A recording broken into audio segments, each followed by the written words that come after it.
विभिन्न मसलाहरू, करेन्ट मसला, स्वादको झट्का।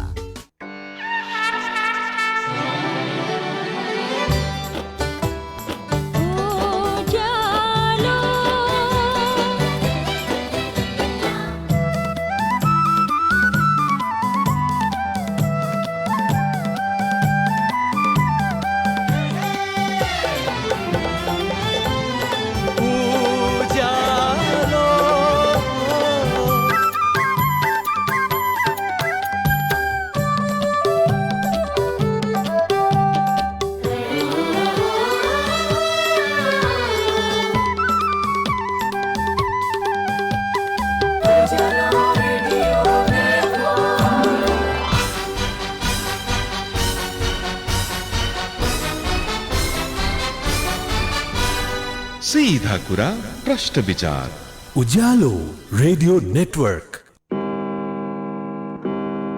अहिले बिहानको 6 बज्यो।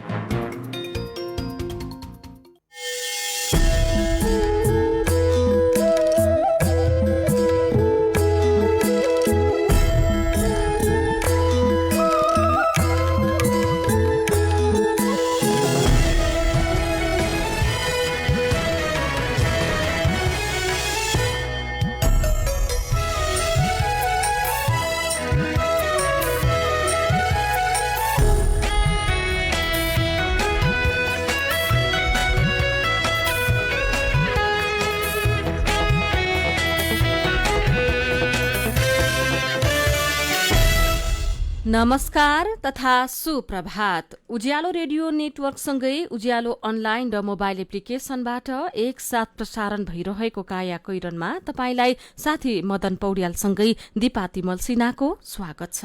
आज 2079 साल भदौ 12 गते आइतबार, भदौ शुक्ल पक्षको प्रतिपदा तिथि, सन् 2022 अगस्त 28 तारिक।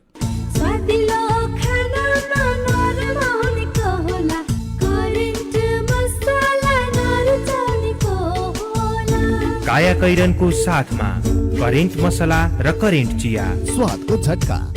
काया कैरन सुरु गरौं मुख्य खबरका शीर्षकहरूबाट। चुनावमा खटिने पदाधिकारी तथा कर्मचारीको भत्तामा मनोमानी ढंगले हेरफेर, प्रत्यक्ष रूपमा सरोकार नै नभएकालाई समेत भत्ता, खाजा, खाना र सञ्चार सुविधा, स्वयंसेवकको भत्ता भने कटौती। अलैँचीको मूल्य लगातार घट्दै, किसान विकल्प खोज्दै घरेलु खपत बढाउन वा अलैँची अभियान सुरु, वाणिज्य मन्त्रालयले समन्वय नगर्दा भारतको गहुँ निकासी गर्ने देशको सूचीबाट नेपाल बाहिरियो। ज्येष्ठ नागरिकलाई सजिलै दिन बिताउन लमजुङमा दिवा सेवा केन्द्र सञ्चालन, दुःख सुखको बात मार्दै ज्येष्ठ नागरिक भजन कीर्तनमा रमाउँदै। आफ्नो भराएपछि दुःख सुख आफ्नो कुरा आदान प्रदान गरेर सकेसम्म उसलाई सम्मान गरेर सन्तुष्ट गराउन पाएदेखि यो समाज पनि सिस्टममा जान्थ्यो होला।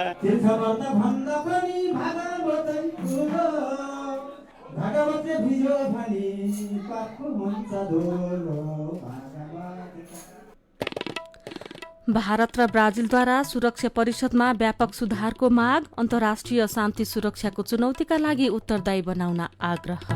र एसिया कप क्रिकेटमा अफगानिस्तानको विजयी सुरुवात, इङ्ग्लिस प्रिमियर लिग फुटबलमा आर्सेनलको लगातार चौथो जित। वैदेशिक रोजगार न्याय सम्बन्धी जानकारी। वैदेशिक रोजगारमा जाने व्यक्ति ठगिएमा वा शोषणमा परेमा वैदेशिक रोजगार विभागमा वा आफ्नो जिल्लाको जिल्ला प्रशासन कार्यालयमा निवेदन दिनुपर्दछ। वैदेशिक रोजगार ठगी गर्ने व्यक्तिलाई 3 वर्षदेखि 7 वर्षसम्म कैद र 3 लाखदेखि 5 लाख रुपियाँसम्म जरिवाना सजाय हुन्छ। वैदेशिक रोजगारमा ठगिएको व्यक्तिले बुझाएको रकम र त्यसमा थप 50% हर्जना सहितको रकम पीडकबाट फिर्ता पाउँछन्। वैदेशिक रोजगार ठगीको विषयमा जहिले पनि उजुरी लाग्दछ। क्षतिपूर्तिसँग सम्बन्धित उजुरी 1 वर्षभित्रमा दिनुपर्दछ। वैदेशिक रोजगारमा जाँदा लाग्ने खर्च मेन पावरमा बुझाइ भरपाई लिएमा न्याय पाउन सजिलो हुन्छ। वैदेशिक रोजगारीको सिलसिलामा ठगिएमा वा उद्धार गर्नु परेमा, बेचबिखनमा परेमा वा तलब नपाई कानुनी सल्लाह र निशुल्क कानुनी सहायता चाहिएमा पिपुल फोरमको फोन नम्बर 01-4523-973 मा सम्पर्क गर्न सकिनेछ। आइरेक्सको सहयोगमा मानव अधिकारका लागि जनमञ्च, पिपुल फोरम, काठमाडौँ, नेपाल। महका मसला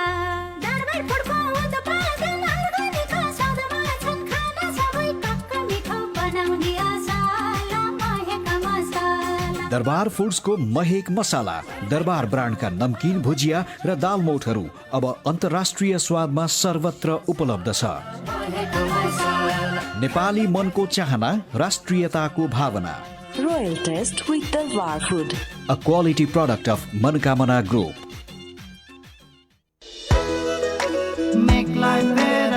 जब हुन्छ घरमा उपयोग बेटरको, मेक लाइफ बेटर तब शोभा बढ्छ हरेक किचनको।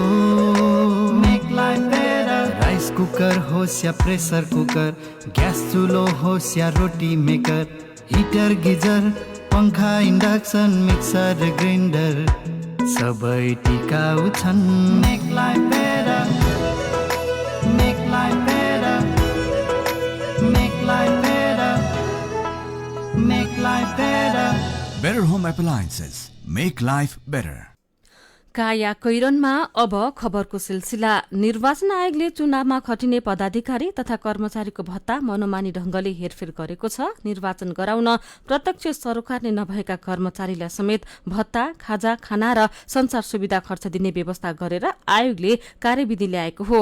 मतदान केन्द्रमा लाइन व्यवस्थापन र मतदाताको नामावली रुजु गर्न खटिने स्वयंसेवकको भत्ता भने कटौती गरिएको छ। आयोगले मुख्य निर्वाचन अधिकृत र निर्वाचन अधिकृत कार्यालयका लागि स्थानीय तह निर्वाचनका बेलाको मसलन्द तथा कार्यालय सामग्री खर्चमा 100% थप गरेको छ। मुख्य निर्वाचन अधिकृत कार्यालयलाई यसअघि 50,000 रुपियाँको मसलन्द खर्च दिएकोमा आउँदो चुनावका लागि 1 लाख रुपियाँ पुर्याइएको छ। निर्वाचन अधिकृतको कार्यालयका लागि मसलन्द खर्च 40,000 रुपियाँबाट 80,000 रुपियाँ बनाइएको छ। आयोगद्वारा स्वीकृत प्रतिनिधि सभा तथा प्रदेश सभा सदस्य निर्वाचन सञ्चालन सम्बन्धी आर्थिक व्यवस्थापन कार्यविधि अनुसार 2074 सालको चुनावका बेला निर्वाचन अधिकृतको कार्यालयले पानी, धारा, बिजुलीका लागि 1 महिनाको 10,000 रुपियाँ खर्च गर्न पाउँथ्यो। 4 महिना अघि भएको स्थानीय तह चुनावमा बढाएर 45,000 रुपियाँ बनाइएकोमा आउँदो प्रतिनिधि सभा र प्रदेश सभा चुनावका लागि 60,000 रुपियाँ खर्च गर्न पाउने कार्यविधि बनाइएको छ। स्थानीय तहमा भएको खर्चका आधारमा रकम थप गरिएको आयोगका प्रवक्ता शालिग्राम पौडेलले बताउनु भएको छ। इन्धन खर्च मुख्य निर्वाचन अधिकृतका लागि 40,000 रुपियाँ रहेकोमा 60,000 र निर्वाचन अधिकृतका लागि 35,000बाट 60,000 रुपियाँ पुर्याइएको छ। मतदान केन्द्र निर्माण खर्च भवन उपलब्ध नभए पनि 5,000 रुपियाँबाट 10,000 रुपियाँ बनाइएको छ। मतपेटिका ढुवानी खर्च 3 गुणा बढाइएको छ। आएका पदाधिकारी तथा कतिपय कर्मचारीलाई तलबको 100% भत्ता र खाजा खर्च बापत दैनिक थप 600 रुपियाँसम्म खाजा खर्च दिने व्यवस्था गरिएको छ। निर्वाचन भत्तामा मनमौजी आजको कान्तिपुर दैनिकले खबर छापेको छ। सरकारले फास्ट ट्र्याक प्रक्रियाबाट पारित गर्न नागरिकता सम्बन्धी विधेयक संसदमा दर्ता गरेदेखि नै विभिन्न पक्षबाट समर्थन र आलोचना भइरहेको छ। नागरिकता सम्बन्धी विधेयकमा समावेश भएका विषयवस्तुमाथि अहिले कहीँ कतै केही देखिएको छैन। विधेयकले समेटेका विषयवस्तु भने विवादका केन्द्रमा छन्। विधेयकले यसअघि जन्मका आधारमा नेपालको नागरिकता पाएका व्यक्तिका सन्तानलाई वंशजको नागरिकता दिने प्रबन्ध गरेको छ। यो प्रबन्ध संविधानको हुबहु व्यवस्था हो। पुरानो संविधानले वंशज, अंगीकृत र जन्मका आधारमा गरी 3 प्रकृतिका नागरिकता प्रचलनमा ल्याएकोमा नयाँ संविधानले जन्मका आधारमा दिइने नागरिकता सम्बन्धी व्यवस्थालाई हटाएको थियो। तर त्यसअघि नै जन्मका आधारमा नागरिकता पाएका अर्थात् 2046 चैत मसान्तसम्म नेपालमा जन्मिएर स्थायी रूपमा बसोबास गरी 2064 संविधान सभाको चुनाव अघि निवेदन दिएर पाएको मात्र झण्डै 1,90,000 व्यक्तिका सन्तानलाई वंशजको आधारमा नागरिकता प्रदान गर्ने व्यवस्था 2072 को संविधानमा गरिएको छ।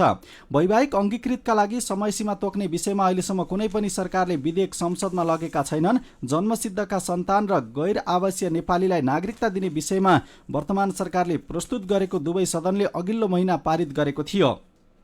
अहिलेका सार्वजनिक बहसहरू हेर्दा वैवाहिक अंगीकृत नागरिकताका लागि यसअघि समयसीमा तोकिएकोमा यो विधेयकले त्यसलाई हटाएको भन्ने भान पार्न खोजिएको जस्तो देखिन्छ। तर यसअघि 2033 देखि 2038 सम्मको बीचमा मात्र वैवाहिक अंगीकृत नागरिकताका लागि समयको सीमा राखेको देखिन्छ। संघीय संसदले वैवाहिक अंगीकृत नागरिकता सम्बन्धी अहिलेको अभ्यास बदल्न चाहे कुनै पनि दिनमा त्यस सम्बन्धी व्यवस्था गर्न सक्छ। त्यसका लागि नेपाल नागरिकता ऐन 2063 लाई संशोधन गर्नुपर्ने हुन्छ। अहिलेको विधेयकलाई कानून बन्नबाट रोक्दैमा वैवाहिक अङ्गीकृत नागरिकताका लागि स्वतः समयको सीमा लाग्दैन। अर्कोतर्फ अहिलेको विधेयक कानुन बनिहालेछ भने पनि भविष्यमा संसदले वैवाहिक अङ्गीकृत नागरिकताका लागि समयको सीमा राख्न चाहेको दिन यो कानुनले छेकबार लगाउँदैन। अहिलेको विधेयकले मुख्यतः दुई विषय सम्बोधन गर्न खोजेको छ। नेपालमा जन्मिएका आधारमा जन्मसिद्ध नागरिकता पाएका बाबुआमाका सन्तानले वंशजका आधारमा नागरिकता पाउने व्यवस्था विधेयकमा छ। त्यस्तै गैर आवासीय नेपालीलाई नागरिकता प्रदान गर्ने प्रावधान थपिएको छ। कान्तिपुर दैनिकले खबर छापेको छ। प्रदेश मन्त्रालयका सचिव र स्थानीय तहका प्रमुख प्रशासकीय अधिकृत संघबाट पठाउने कि प्रदेशलाई नियुक्तिको अधिकार दिने यो मुद्दामा सत्तारूढ गठबन्धन दलबीच सहमति नजुट्दा संघीय निजामती विधेयक यही संसदबाट पारित हुने सम्भावना टर्दै गएको छ। कांग्रेसले सचिव र प्रमुख प्रशासकीय अधिकृत केन्द्रबाट पठाउनुपर्ने मत राखेको छ भने गठबन्धनका अन्य दल देश संहितामा गएपछि कर्मचारी पदपूर्ति र खटनपटनको अधिकार प्रदेशलाई दिनुपर्ने अडानमा छन्। विधेयकका अन्य प्रावधानमा पनि कांग्रेस र माओवादी केन्द्रका नेताहरूको मत बाँचिएको छ। गठबन्धनमा सहमति नभएकै कारण अर्थको स्वीकृतिपछि पनि विधेयक कानून मन्त्रालयमा नै अड्किएको छ।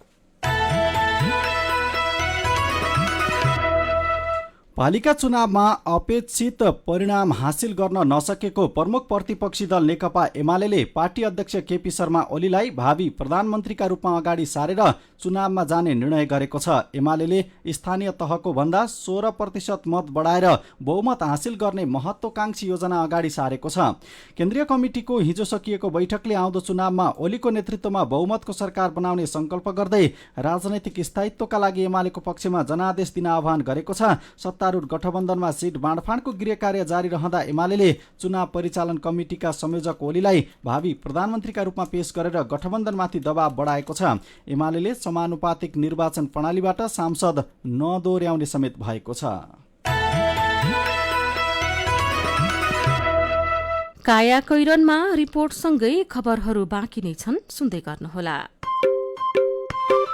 सुरक्षित र समृद्ध होस् जिन्दगीको सेरोफेरो, भोलिको लागि सोच्नु पर्ने कर्तव्य हो तिम्रो मेरो।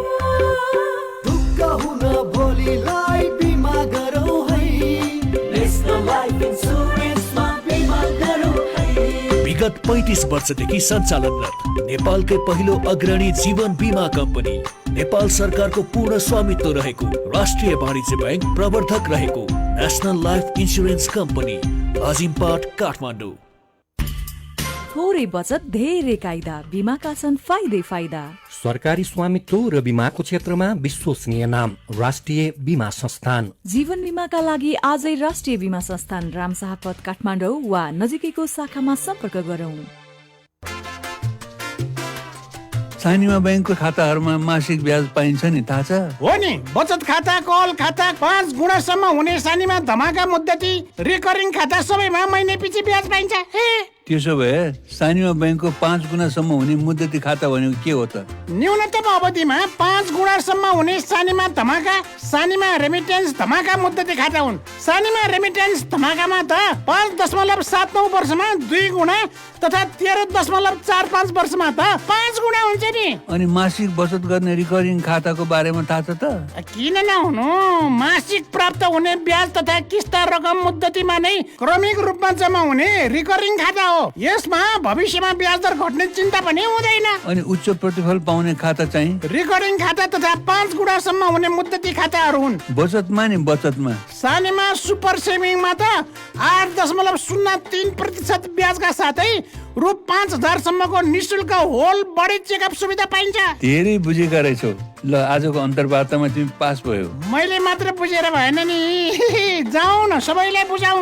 एयरपोर्ट लाउन्जमा भिआइपी सुविधाका लागि निशुल्क प्रायोरिटी पास लिन पनि नछुटाऊ है। थप जानकारीका लागि नजिकैको शाखा वा 980119 0119 मा सम्पर्क गर्नुहोला। सानीमा बैंक, सबल अनि विश्वसनीय बैंक। उज्यालो रेडियो नेटवर्कसँगै उज्यालो अनलाइन र मोबाइल एप्लिकेशनमा प्रसारण भइरहेको काया कैरनमा तपाईंलाई फेरि स्वागत छ। यतिन्जेल हामीले चुनावमा खटिने पदाधिकारी तथा कर्मचारीको भत्तामा मनोमानी ढंगले हेरफेर, नागरिकता विधेयकमा भएका भन्दा नभएका विषयमा बहस, निजामती विधेयकमा गठबन्धनमै विवाद, एमाले अध्यक्ष ओलीलाई भावी प्रधानमन्त्रीका रूपमा अगाडि सारेर चुनावमा जाने लगायतका खबर प्रस्तुत गर्यौं। अब बाँकी खबर। कुनै बेला प्रतिमन अर्थात् 40 किलोको 1,20,000 रुपैयाँसम्म पुगेको अलैँचीको मूल्य अहिले 25-30,000 रुपैयाँमा सीमित छ। झण्डै 9 वर्षदेखि अलैँचीको मूल्य घटिरहेको किसान बताउँछन्। मूल्य निरन्तर घट्दै जाँदा अलैँची किसानले वैकल्पिक व्यवसाय समेत रोज्न थालिसकेका छन्। इलाम स्थित रोङ गाउँपालिका सलकपुरका किसान याम अधिकारीले अलैँचीको मूल्य घट्दै जाँदा किसान कफी खेतीतर्फ आकर्षित भएको बताउनुहुन्छ।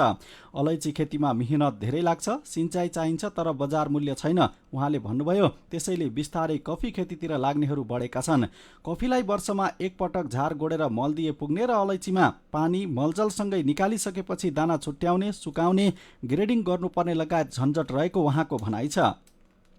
नेपालबाट प्रत्यक्ष रूपमा बङ्गलादेश, साउदी, कतार लगायतका देशहरूमा अलैँची निर्यात गर्न नसक्दा बजार मूल्य घटेको किसानको साझा बुझाइ छ। भारत हुँदै विभिन्न देशमा अलैँची निर्यात हुने हुँदा अलैँचीको मूल्य भारतको बजारमा निर्भर हुनु परेको समेत किसानहरू बताउँछन्। ताप्लेजुङका वाल्मीकि बराल 2039 सालदेखि अलैँची खेती गर्दै आउनु भएको छ। उहाँ नेपाल अलैँची व्यवसाय महासङ्घका केन्द्रीय सदस्य समेत हुनुहुन्छ। गएको वर्ष प्रतिमन 50,000 रुपैयाँ रहेको अलैँचीको मूल्य यस वर्ष 30,000 छ। कालो सुनका रूपमा परिचित अलैँचीलाई राज्यले संरक्षण गर्न नसक्दा वर्षेनी किसान मर्कामा परिरहेको बराल बताउनुहुन्छ। नेपालबाट बङ्गलादेश निर्यात गर्दा 38% भन्सार दर तिर्नुपर्छ। यद्यपि भारतबाट भुटान हुँदै बङ्गलादेश पुग्दा त्यति महँगो पर्दैन उहाँले भन्नुभयो। सरकारले बङ्गलादेश लगायत अरू देशसँग कुरा गरेर सिधै जाने व्यवस्था गर्न सक्नु पर्थ्यो, तर त्यसो हुन नसकेको किसानको गुनासो छ। नेपालको आफ्नै लेबलिङ नहुँदा भारतीय बजारले कम गुणस्तरको अलैँची, नेपालको नाम र उच्च गुणस्तरको अलैँची आफ्नो नाममा निर्यात गर्ने गरेको उहाँको दाबी छ। अन्य देशमा निर्यात हुने गरे पनि अलैँचीको नेपाली बजार सुकमेलले प्रतिस्थापन गरिरहेको भन्दै नेपाल अलैँची व्यवसाय महासङ्घले घरेलु बजारमा खपत बढाउन वहा अलैँची अभियान समेत सुरु गरिसकेको छ। महासङ्घले कृषि मन्त्रालय, प्रदेश 1 र स्विस सरकार विकास सहयोग SDC को सहयोग र होटल एसोसिएसन अफ नेपालसँगको सहकार्यमा वहा एक अलैँची अभियान सुरु गरेको जनाएको छ। उद्योग वाणिज्य तथा आपूर्ति मन्त्रालयले समयमा आवश्यक परिमाण माग नगर्दा भारतले गहुँ निकासी गर्ने देशको सूचीबाट नेपाललाई हटाएको छ। रुस र युक्रेन बीचको युद्धका कारण भारतले गहुँको संकट पर्ने भन्दै वैशाखको अन्तिममा यसको निकासीमा रोक लगाएको थियो। परिस्थिति अनुकूल भएसँगै निकासीलाई पुनः निरन्तरता दिन भारतले गहुँ आवश्यक पर्ने देशसँग आवश्यक परिमाण मागेको थियो, तर मन्त्रालयले समन्वय नगर्दा भारतले गहुँ निकासी गर्ने देशको सूचीबाट नेपाल बाहिरिएको सम्बन्ध उद्योगीको भनाइ छ। मागकर्ता देश बंगलादेश, इन्डोनेसिया, यमन, UAE र ओमानका लागि भारतले कोटा तोकेर गएको सोमबार गहुँ निकासी खुला गरेको छ। नेपाल सरकारको लापरवाहीले भारतको गहुँ निकासी सूचीमा नपर्दा स्थानीय उद्योग प्रभावित भएको नेपाल फ्लोर मिल एसोसिएसनका सचिव विकास बेगवानीले बताउनु भएको छ। देशका 37वटा मैदा मिललाई वार्षिक 10 लाख टन गहुँको आवश्यकता पर्छ। स्थानीय उत्पादन झण्डै 3 लाख टन मात्र छ। नेपालमा गएको वर्ष भारतबाट 6 अर्ब 90 करोड 72 लाख 90,000 मूल्य बराबरको 3,35,932 टन गहुँ आयात भएको भन्सार विभागको तथ्याङ्क रहेको खबर आजको कान्तिपुर दैनिकले छापेको छ। ज्येष्ठ नागरिकको दैनिकीलाई थप सहज र सुखमय बनाउनका लागि लमजुङमा दिवा सेवा केन्द्र सञ्चालनमा ल्याइएको छ। दिवा सेवा केन्द्र सञ्चालनमा आएसँगै ज्येष्ठ नागरिकको दिन सजिलै बित्ने गरेको छ। लमजुङका उज्यालो सहकर्मी श्यामशीतल परियारको रिपोर्ट। सडक आडैमा छ लमजुङको राइनस नगरपालिका छ धमिली कुवामा रहेको ज्येष्ठ नागरिक समाजको भवन। यस भवनमा स्थानीय ज्येष्ठ नागरिकहरू जम्मा हुन्छन्, आपसमा दुःख सुख साटासाट गर्छन्, भजन कीर्तनमा रमाउँछन्।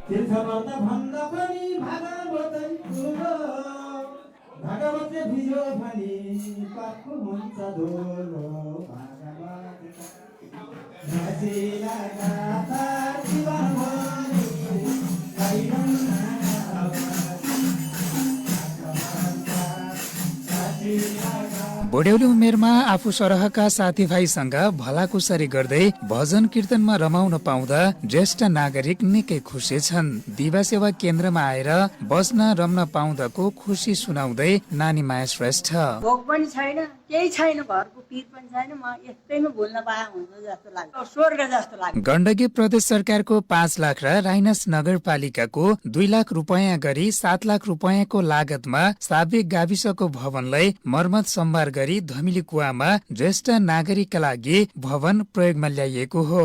भवनमा यसै वर्षदेखि व्यवस्थित रूपमा दिवा सेवा केन्द्र सञ्चालनमा ल्याइएको हो। केन्द्र सञ्चालनमा आएसँगै स्थानीय ज्येष्ठ नागरिकहरूलाई रमाउँदै दुःख कष्ट भुल्दै सुखमय रूपमा दैनिकी व्यतीत गर्न निकै सहज भएको छ भन्नुहुन्छ धमिली कुवा ज्येष्ठ नागरिक समाजका अध्यक्ष गोविन्दराज कडारिया।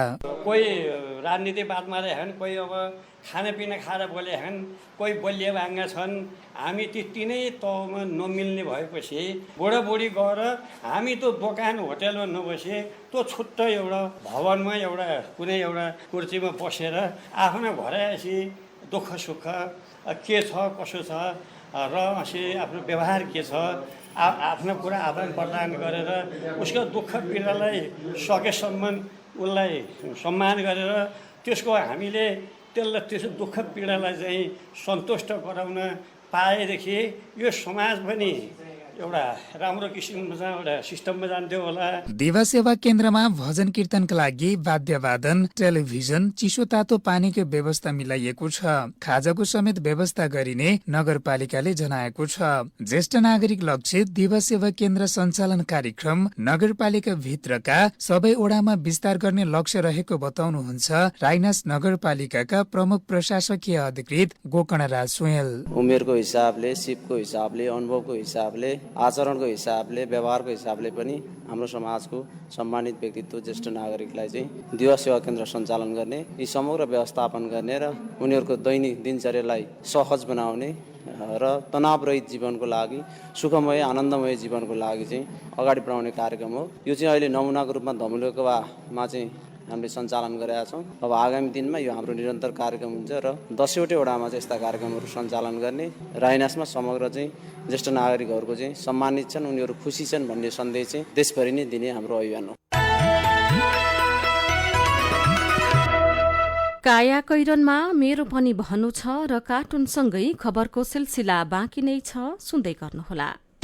अत्याधुनिक प्रविधिका साथ वरिष्ठ दन्त चिकित्सकबाट दाँत सम्बन्धी सम्पूर्ण उपचार अब ग्वारको ललितपुरमा रहेको आध्या डेन्टलबाट। दाँत भर्ने, दाँत हाल्ने, आरसिटी, दाँत निकाल्ने, दाँत सफा गर्नेदेखि दाँत नभएको ठाउँमा दाँत राख्ने इम्प्लान्ट प्रविधि तथा इन्भिजिलाइन प्रविधिबाट तार नहाली दाँत सिधा गर्ने लगायतका सेवाका लागि सम्झनुहोस् Aadhya dental and implant centre, neuro centre building, Gwarkochok, Lalitpur. Koteshwor जाने बस स्टप सँगै। सम्पर्क नम्बर 01-555-4429 98 499 26 008 98 020 02 419।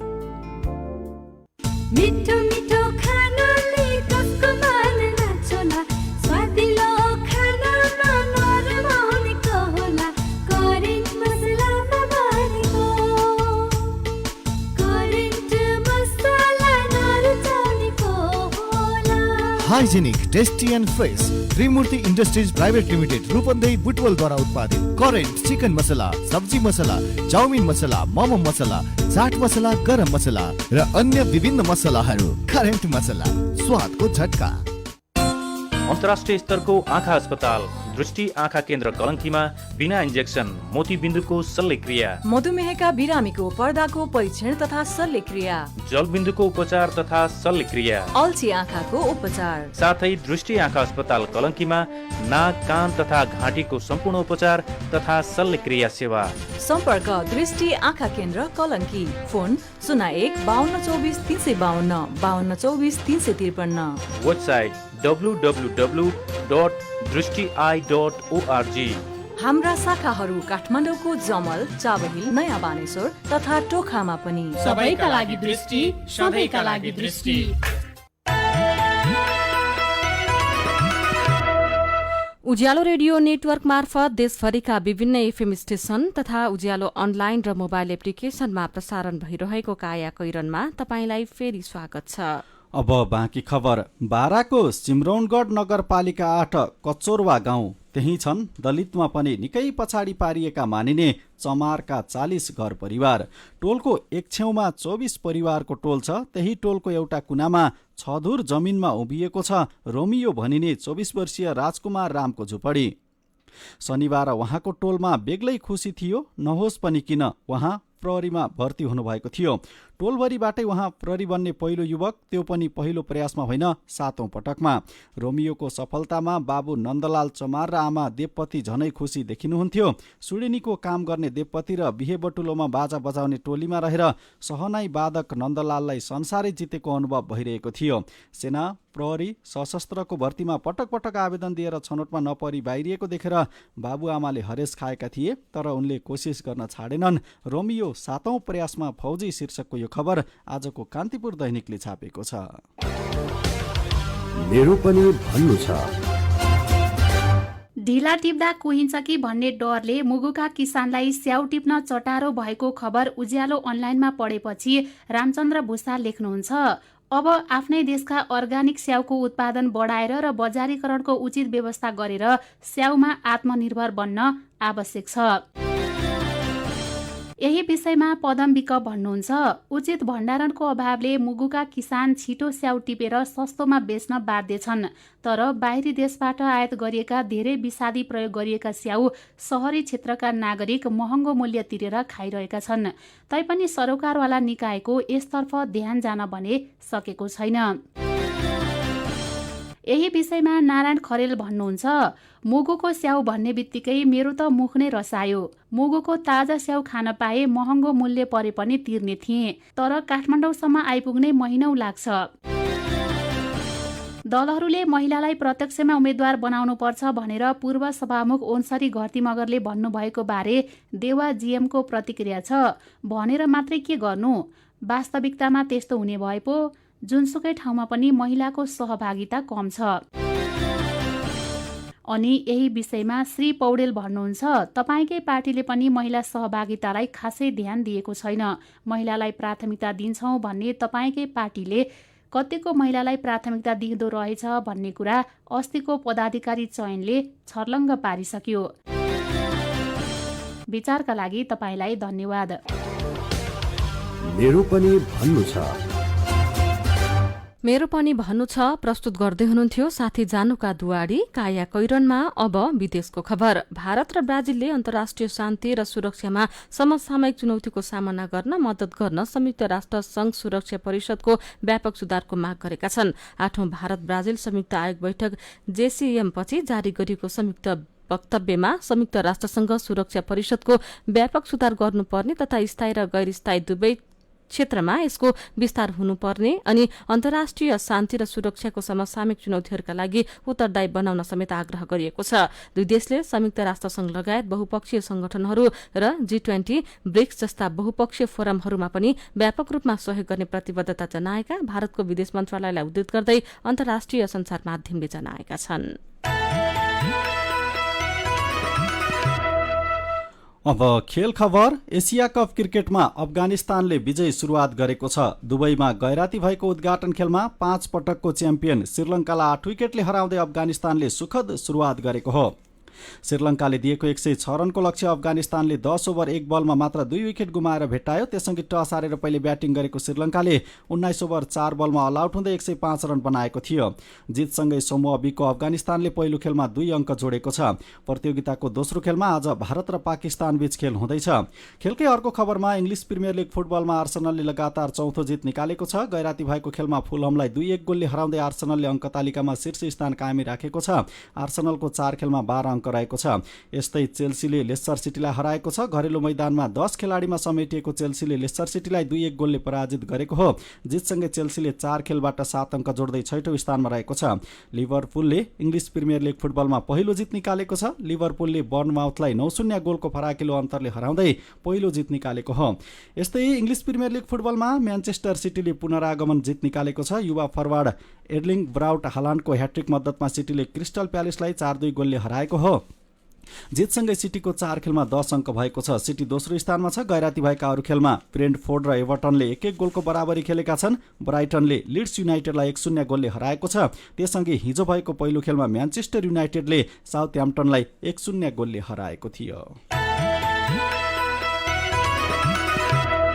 अब केही खबर संक्षेपमा। मकवानपुरको थाहा नगरपालिकाले सबै सरकारी तथा सामुदायिक विद्यालयमा स्थानीयता झल्काउने पाठ्यक्रम कार्यान्वयनमा ल्याएको छ।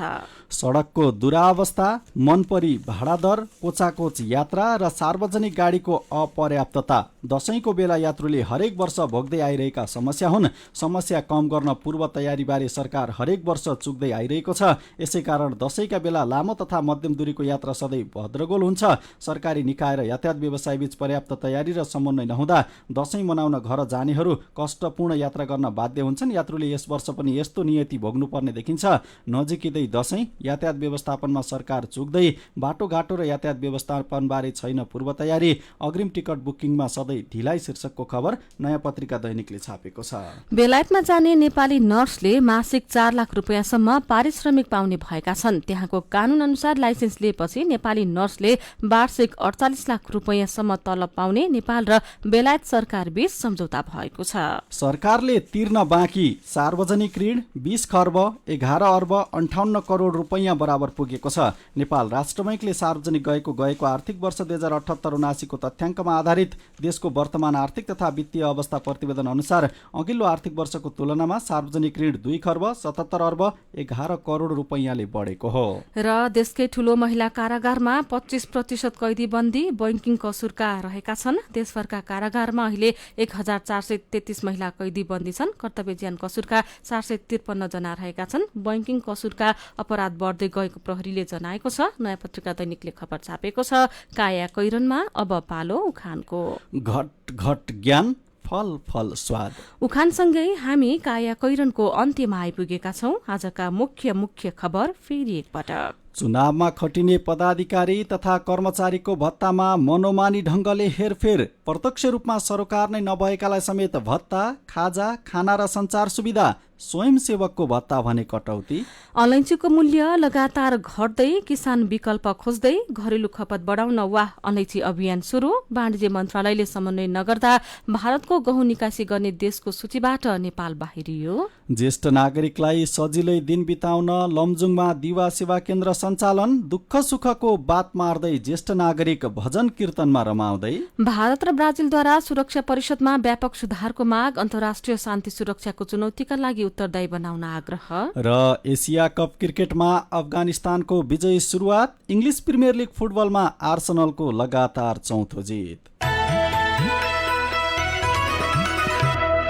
र अन्त्यमा आजको कार्टुन। आज हामीले सानो राजले बनाउनु भएको कार्टुन लिएका छौं। कार्टुनले काठमाडौँमा जथाभावी बनाएका घर तथा पसल हटाउन महानगरपालिकाले डोजर लगाउन थालेको प्रसंगसँग सम्बन्धित छ। यहाँ कार्टुनमा केही व्यक्ति काठमाडौँमा डोजर चल्यो शीर्षकको खबर पढ्दैछन्। खबर पढ्दै गरेका एकजनाले आफूलाई भूकम्पसँग भन्दा पनि डोजरसँग डर लाग्ने गरेको बताएका छन्। अनि त्यहाँ रहेका अर्का व्यक्ति भन्दैछन्, जथाभावी बनाएको घर भूकम्पले कहाँ थाहा पाउनु, बालनको डोजरले पो थाहा पाउँछ त, सुँगेरै। आजको काया कैरन सकिएको छ। उज्यालो मोबाइल र अनलाइनमा प्रसारण भइरहेका रेडियो र अनलाइनका सामग्री भाइबरमा पनि उपलब्ध छन्। काया कैरनबाट प्राविधिक साथी सरोज थापासँगै हामी पनि बिदा माग्छौं। घर बाहिर निस्कने बेलामा मास्क लगाउन नबिर्सौं। नमस्कार।